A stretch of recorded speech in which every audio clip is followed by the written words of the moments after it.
Gunung Salak telah lama dikabarkan sebagai kawasan yang mistis.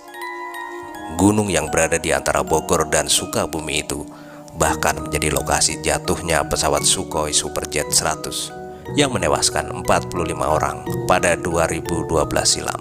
Namun, jauh sebelumnya, kesan angker sudah lama menempel pada Gunung Salak. Apa yang membuat warga setempat beranggapan demikian?